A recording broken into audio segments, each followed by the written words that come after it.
All right, let's get started. Take the jacket off. Get started on a good note. So good evening, UAWD family. It's an honor to be here tonight, and this is where I feel most at home. Rooms full of revolutionary, badass UAW members that are ready to fight like hell to effect change for a better life, not just for union workers, but for working class people over this country. Because if there's one thing people in this room know, it's if we want to take back our lives as working class people, if we want to have a say in our lives on and off the job, if we want social and economic justice, we need a union that's willing to fight for it.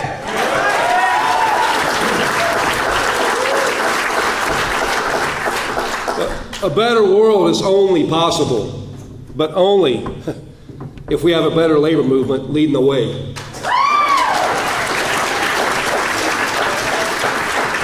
So it's people like all of us here in this room today, that refuse to settle for the status quo, who are building a better labor movement right now as we speak.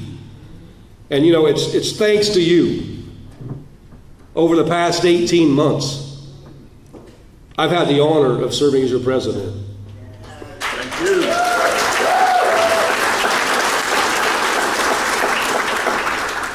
you. We've accomplished a hell of a lot in the last 18 months. And as a union, we've changed a lot of people's lives. And as a movement, we've ruffled some feathers and we've pissed some people off. And we're headed in the right direction, but we ain't there yet. We're becoming the kind of union that many of us in this room have dreamed of for decades. I've been a member of this union for 30 years. And this union changed my life. Before becoming a UAW member, when I was on unemployment, I was on WIC for a short amount of time, getting diapers and formula for my firstborn child.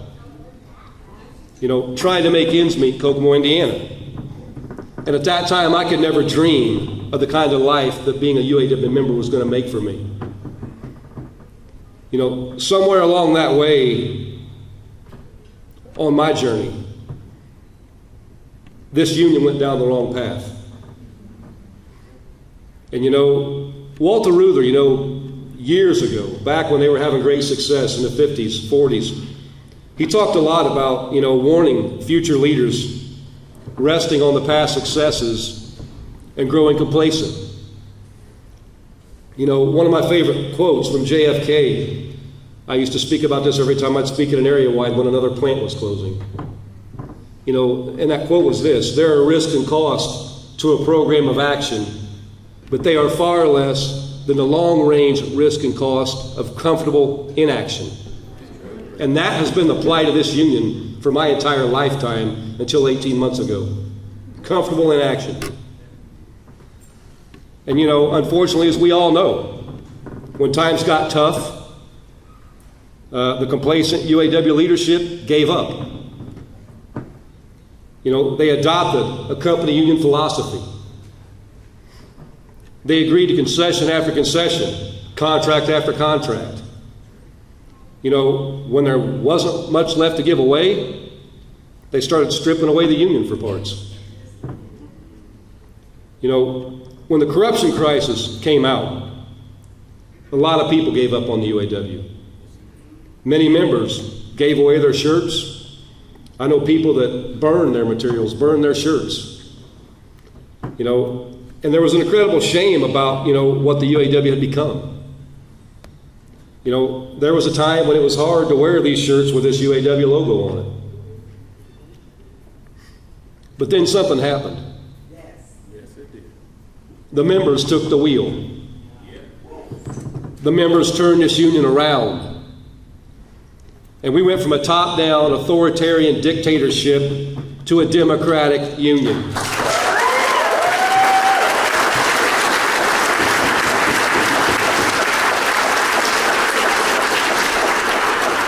We went from defense to offense.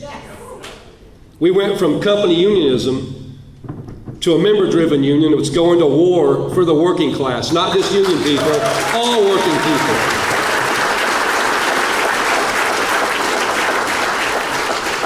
And we're doing this by putting the membership in the driver's seat. You know, when the corruption scandal broke, as I mentioned, a lot of people lost faith. But there were other people that refused to give up. You know, what started as a handful of rank-and-file activists demanding the resignation of their corrupt leadership grew into a mass movement of members calling for democratic reform in the UAW. That small group, you know, grew a little bit bigger and started getting momentum. Knowing that thousands of members were pissed off and wanted to do something about this union, about this situation. They wanted to save their union. They wanted to save it from corruption, from concessions, from tears. And they wanted a direct election where the membership truly decides the top leaders of this great union.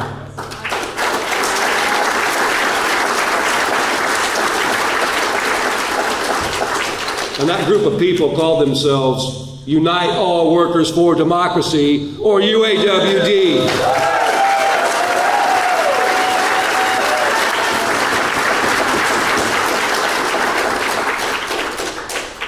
We decided we needed to change how this union operates, and if we want to win big for the working class, we had to change. We needed a member-run union. We needed an organizing union.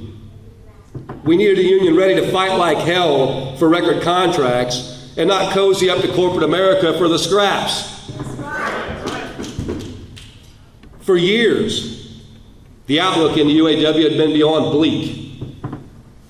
Our union was dying a slow death, plant by plant, job by job. We've all seen it. You know, when I came into office, we basically found the skeleton of a union. And we set out a new vision for this union and put meat on the bones. And then we rebuilt the strike muscle with our stand-up strike. And we brought in, and I still catch criticism for this, but we brought in some people, some very smart people from outside of our ranks. And we combined that with people on the shop floor, people from our work sites, and with people we already had. But we did all this to beef up the brains of this operation. And I know George said earlier, talking a lot about me and Shawn and all this stuff. This isn't me. This isn't about me. There's no way in hell. I didn't do all this. I mean, I'll be up front and let you in on a little secret. I think you already know this. Everything we've done is because of what this membership has done, what this membership's been willing to fight for.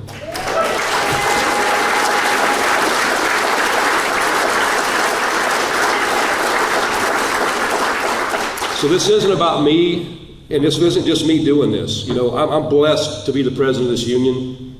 But the one thing I've learned is, there's a lot I don't know. And I learned that along my journey of 30 years. I'm smart enough to know what I don't know. And the people I surrounded myself with are people that know what I don't know to help make us better. And, putting an army of talented people in place like that and turning them loose and turning the membership loose is what's put us where we are right now in 18 short months.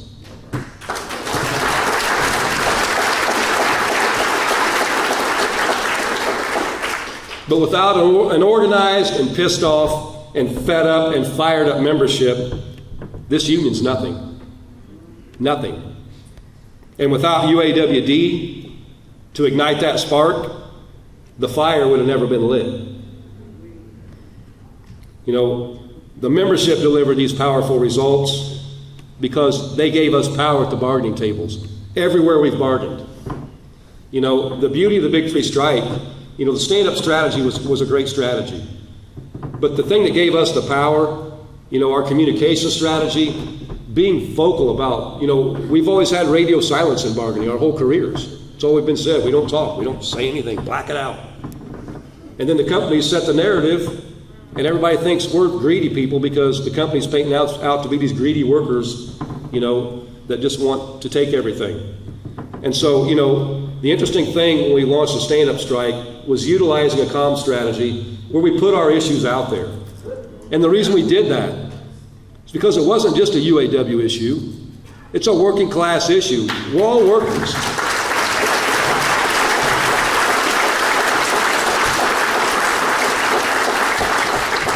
Working class people in this country, union or not, have been through hell over the decades. We've been left behind.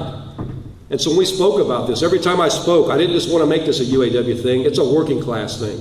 You know, we went through a recession thanks to 8 years of bullshit, you know, cutting taxes and cutting regulations. And we found ourselves in a pandemic a decade later. And then we saw what happens in a pandemic. Anytime there's a great crisis in this country, the corporate class and the billionaire class go to work finding ways to extract more wealth and leaving workers further and further behind.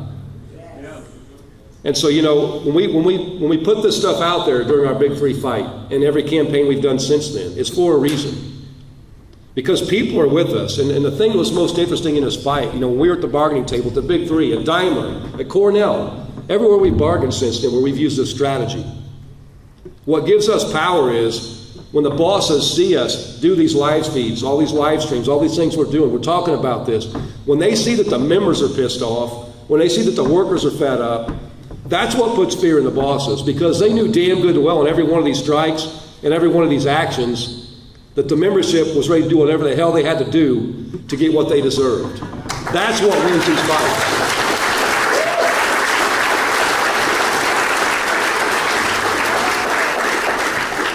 But you know, UAWD, you all are the heartbeat of this movement. And without you, there is no pulse. And you know, throughout this experience for me, you know, I've heard a lot about how we're raising expectations. I was told when we started talking about Big Three bargaining and planning for it, you know, that we were setting expectations too high. You don't want to aim too high because, you know, people will be pissed off at the end. But you know, there's a hell of a lot difference in that. You know, if you aim low, you settle lower. And that's been the experience I've dealt with for, you know, 28 years of my career. And so, you know, that's how we got, you know, how we got members, you know, always this union operate off of fear, scare tactics, you know, what we can't do, you know, and you know, we got to set goals. We got to go for that. We got to aim for the stars. And that's, you know, that's what we want. You know, we want this membership aiming for the stars. You know, you call what we want unrealistic. You know, that's what a lot of people said. Everything we were fighting for is unrealistic. We're asking for too much. You know what's unrealistic? Doing nothing and settling for less.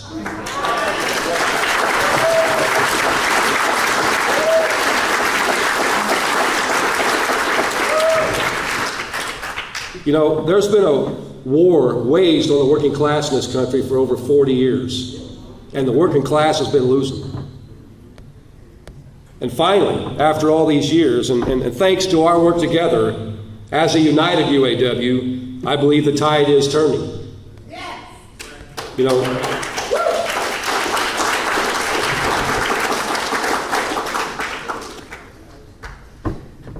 for the first time, you know, we got plants that are reopening. We're giving people a path to a decent wage. And it starts with us. It starts with all of us in this room, in rooms just like this. It starts with people just like every one of you.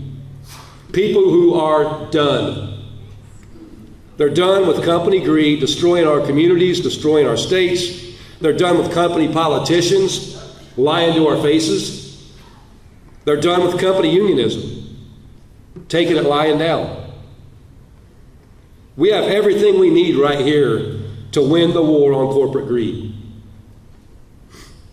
You know, we don't need to ask for permission.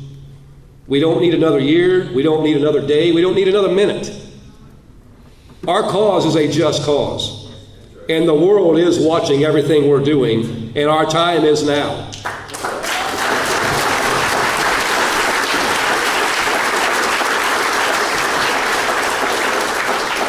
So as we're ready to take on corporate greed and company unionism, you know, we can't wait for somebody to ask. We can't wait for somebody to tell us about it.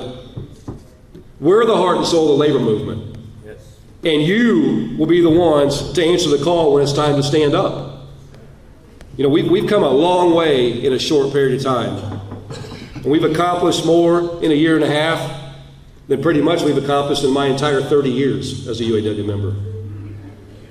You know, we took on the Big Three. We won record-breaking agreements worth billions of dollars, actually billions more than any contract in my memory. And you take this contract we just negotiated last fall, it's worth the last 4 agreements combined.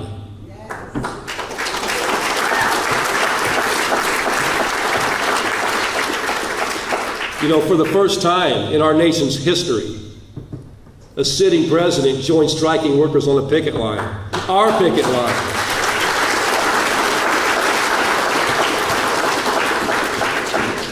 We brought EV battery work under our agreements, doubling wages for thousands of workers, something that people told us going into that fight could never be done. Then we organized the first non-union auto plant in the South. Again, something people told us would never happen.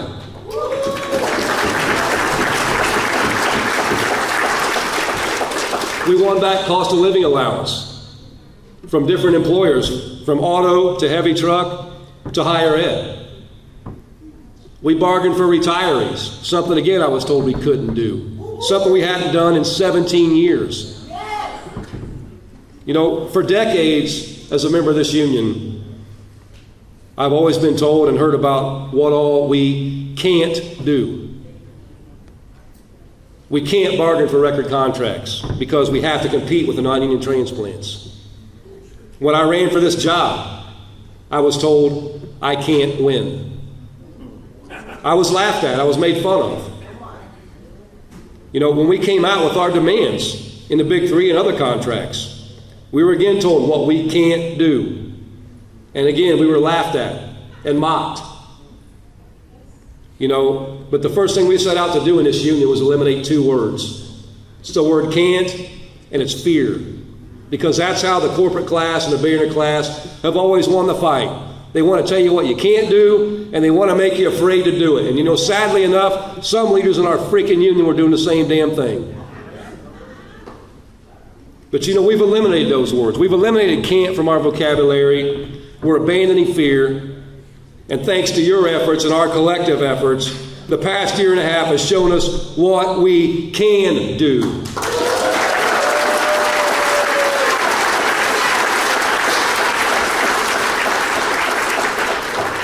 We can restore pride in wearing that UAW wheel. People are proud to wear that wheel now. Everywhere I go, anywhere in this country, anywhere in this world, people stop me when they see that logo and say, we love what you're doing. Everywhere. That's when you know you're doing the right thing. You know, we can go back to bargaining record contracts and setting the industry standard. We've proven that. We can organize in the South. We did it. We can restore the UAW to lead the labor movement, to lead the working class, to lead our nation and the world into a new chapter for working class people. We're doing it.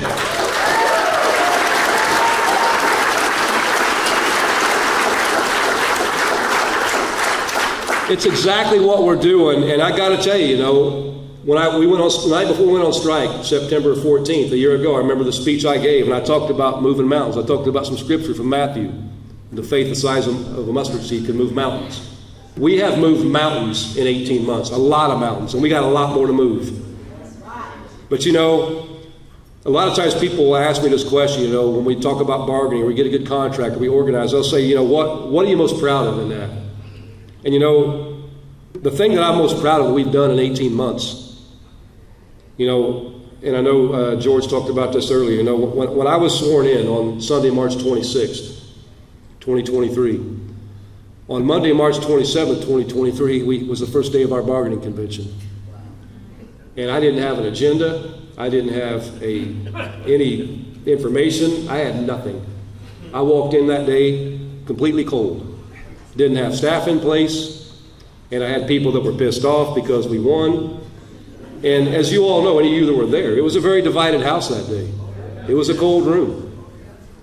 And so when I tell people what I'm most proud of, what we've done in 18 months, actually what we did in damn near 6 months after the Big Three fight, is, you know, I saw this union come together.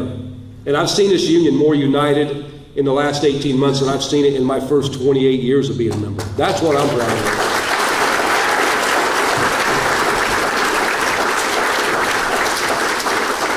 You know, by taking on our common enemy in corporate America, we've united this union and the working class. You know, that unity and that solidarity, that's what our strength is. And our strength is in the hope of the working class. You know, when over the course of the last several decades have you seen a true campaign, you know, a contract campaign or an organizing campaign driven by the creativity of our membership? You know, something I was really proud of what we've done, you know, we talked about in the contract, our first ever contract campaign. We were, you know, you talk about aiming low. We were hoping to do 14 actions before the strike deadline. That was our goal. When we turned it over to the locals and the membership and said, plan actions, plan practice pickets, plan red shirt days, plan whatever you can, rallies, whatever.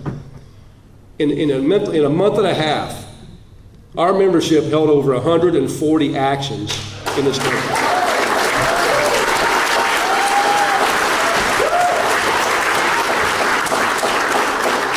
You know, that's the creativity and the power of when you unleash the membership to do things and not just bark orders out and everything's got to run through me or somebody else, or you can't function without me telling you it's okay.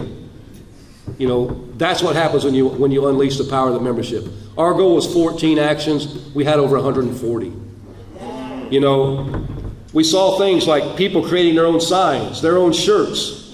I mean, bracelets. When I was at Toledo Jeep, I mean, I wore this through the entire Big Three fight. When I visited the strikers at Toledo Jeep, there was a woman that had a shirt that she made on, and she came up with these bracelets and said, I made this for you. I wore this throughout the entire campaign, and every time I speak, I wear this a lot because it reminds me of the creativity in our membership and what they do and the passion they had for our fight.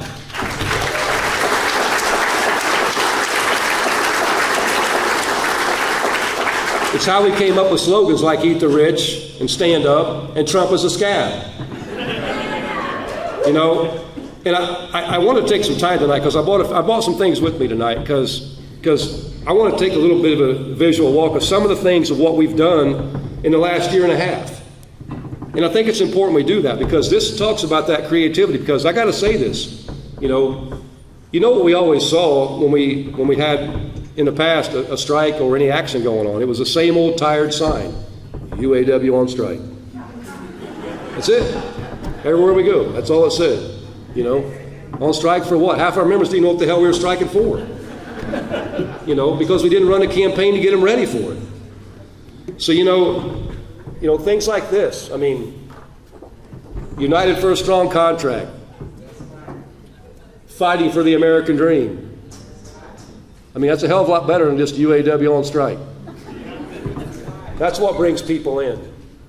You know, after what happened on October 7th and the horrors that happened after that, you know, we call for a ceasefire, demanding a ceasefire.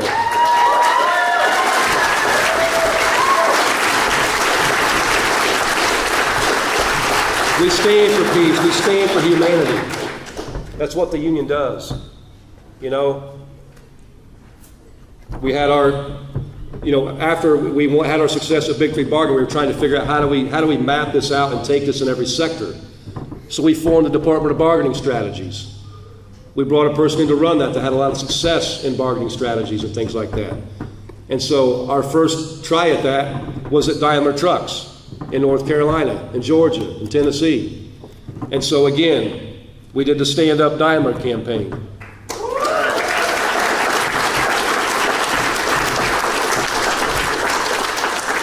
And at one of their rallies, I got a little bit carried away when we were doing our live stream and said TikTok motherfucker, which is one of our favorite things in this union.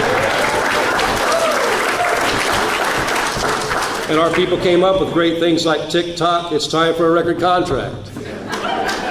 I mean, it's a hell of a lot better than just UAW on strike, isn't it? But you know, the cool thing about those campaigns was it brought our members together. Those rallies brought people together.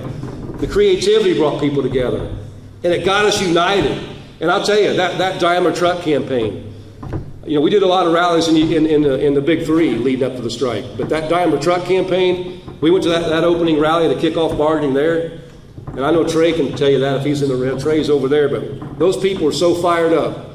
And I've never been more proud of a group of people. There's 400 people in that room for that kickoff.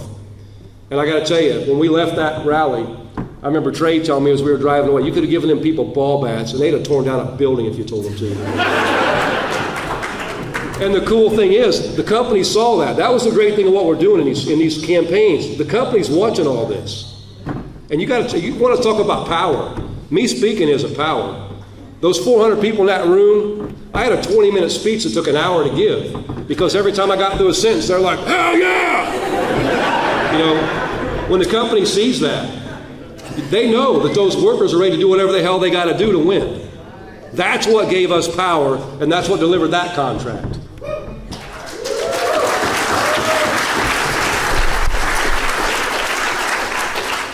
You know, we took our fight to Volkswagen.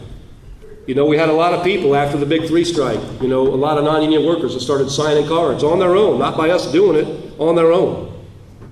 You know, Volkswagen took the reins. They wanted to be first. Mercedes was kicking ass because Mercedes was like, hell no, we want to be first. So it was a competition between those two places, who was going to go first. And, you know, with Volkswagen, on April 19th, we had that success. We won that thing. You know, after 90 days after our Big Three campaign, within 90 days, we filed for an election at Volkswagen. And within 120 days, we won that election.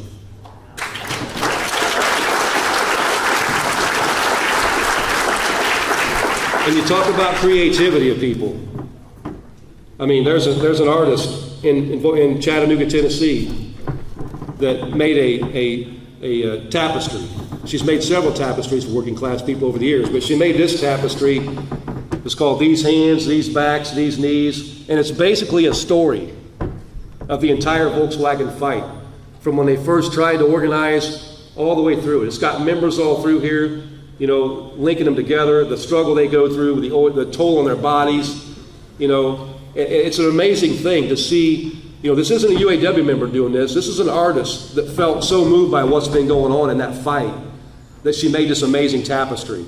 And so we're going to have that, you know, coming forward at a lot of events we do in the UAW. I think it's important for our members to see that, to see how we're bringing other people in. You know, and we recently, as you all know, kicked off our fight at Volkswagen. So we kicked off our bargaining strategy down there, our bargaining session. So now we're in negotiations at Volkswagen, working on a first contract.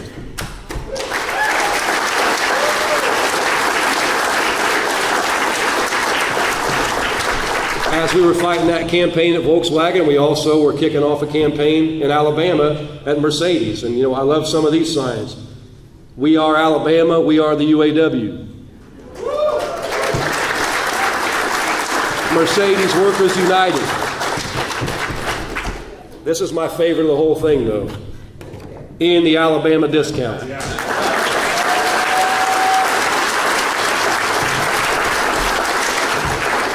You know, and with all that, I say this, you know, I don't do this shit because it's not about me. I don't do this shit for awards and things. But, you know, we were recognized for things we've done. You know, I was recognized as Motor Trend's Person of the Year.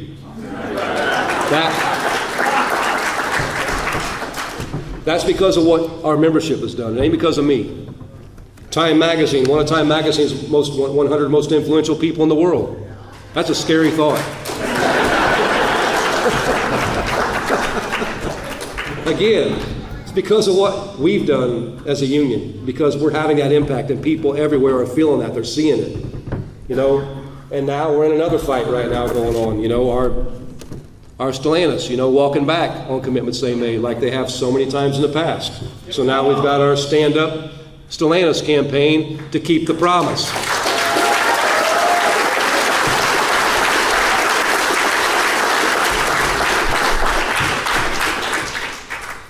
But of all those things, this thing right here I'm going to show you is the most important. This was the key to every one of those things happening. Because if this thing didn't happen, none of those things would have happened.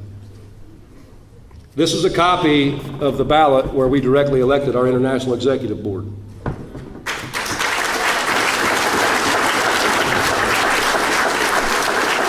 And everybody in this room, UAWD, you're the reason why this happened. You're the reason why I'm standing here right now as your president. And you're the reason for the great success we've had over the last year and a half. Because without the direct election, we'd be stuck in complacency and settling for scraps again. This did it. You did it.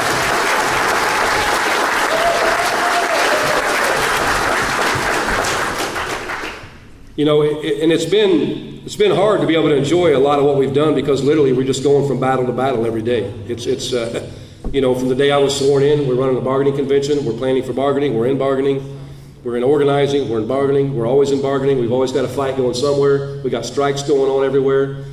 And so, you know, literally, you know, there's never been time to just sit back. I mean, I want you all to think about that. Think about what all we have done. Like that's not all of it. That's just a small fraction of what we've done in 18 months.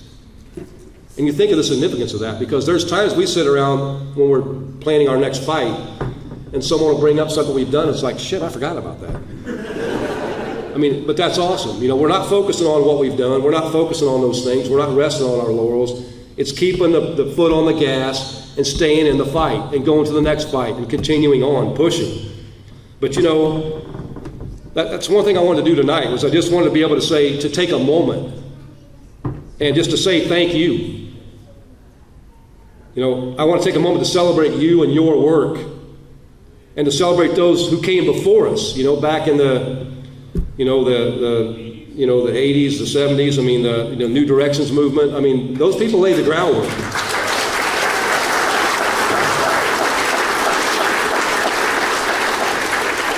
You know, Teamsters for a Democratic Union. You know, there's some Teamsters here tonight, I know, and people I mean, those are all influences that have influenced everything we're doing right now. And, you know, but there are people that came before us that bled the ground, that fought the fight, that made sacrifices, that never got to be here to celebrate these victories of what we've done together so far. So, you know, we've got a lot of achievements behind us, and we got a hell of a lot of work in front of us.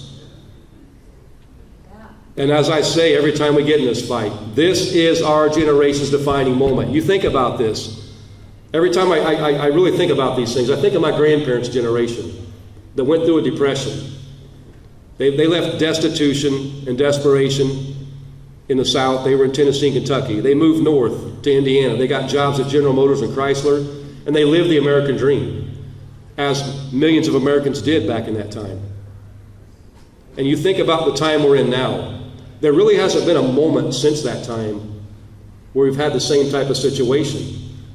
But you know, through the recession in 08, 09, through the pandemic in 2020, and through all this massive wealth that our workers created over the decades, you know, three families in America have as much wealth as the bottom 50% of Americans. That is criminal, and it is a crisis. And that's a sign of what's happened over all those years, of the complacency of labor. We have to lead the fight. And you know, my grandparents' generation, they came together because they realized they'd been screwed for decades and told the same bullshit we've been told the last 40 years.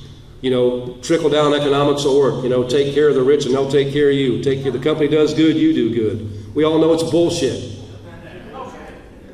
And so, you know, as I say, when I speak, I talk about this being our generation's defining moment.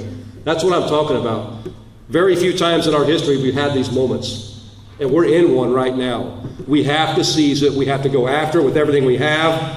We have to stand up. We have to speak up. We have to show up. And we have to continue the mission if we're going to change this nation and change this world. That's what our fight is. And it is our obligation as organized labor and as a union to lead that fight. And UAWD, you're a key to that fight. Because if you hadn't done what you've done, none of this shit would have happened. We wouldn't even be having these conversations right now. So, you know, I leave you with one challenge. You know, be ready to stand up, be ready to speak up, be ready to show up, and let's get to it. Let's keep the pedal to the metal. And I just want to thank you all for what you've done. Thank you.